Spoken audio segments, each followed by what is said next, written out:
The ranking member of the full committee, Mr. Scott, is recognized for 5 minutes.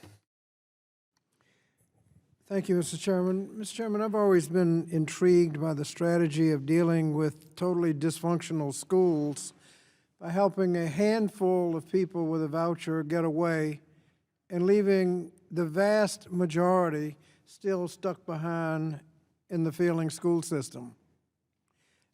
Did nothing for the vast majority of students except give them less resources than they had to begin with. Ms. Levin, can the private schools charge more than the voucher amount? Yes, and they often do. They also have been shown to raise their prices when vouchers come to their state. And who pays the difference between the voucher amount and the tuition? That's on the backs of families as well as other non-tuition expenses, making them only accessible to the wealthy. Now, when these voucher programs start off, is there any explosion in private school seats? Yes, there's often fly-by-night private schools in strip malls and other places that aren't suitable that rise up to take advantage of the funds. Now, has that quality been assessed for the new schools? Yes, they're often low quality and they often close. I believe research shows that about 20% of schools close within a few years. In Florida, it's 30%. So that when they actually get there, they don't have any better opportunity than they had to begin with. That's correct, and they also don't have rights. Well, we'll get to the rights in just a second. And do the schools have their own admission standards? They do, and voucher laws are written to explicitly allow them to keep those standards, even if they're discriminatory. Now, Mr. Banks indicated that he's an example of that. He said he was denied twice to the school he applied to. What oversight is there on admissions policies? There's basically none.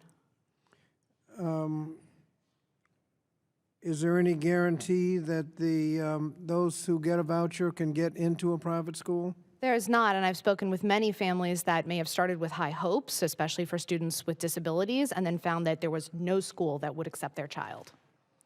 And then what happens to them? Then they remain in public schools, which now have fewer resources to serve them.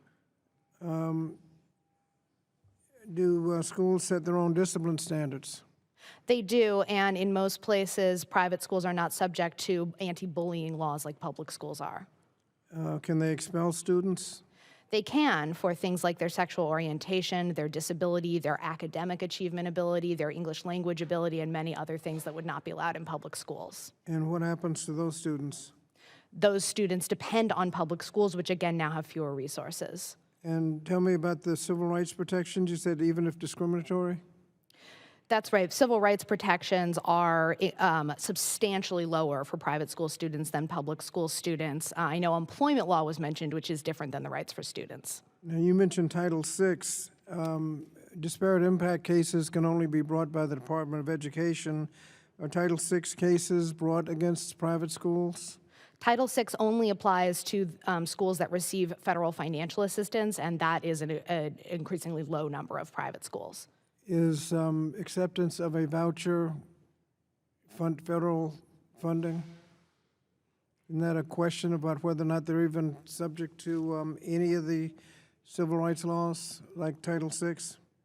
Correct. Private school students do not enjoy the protections of many federal civil rights statutes, including Title VI, unless there's federal funding.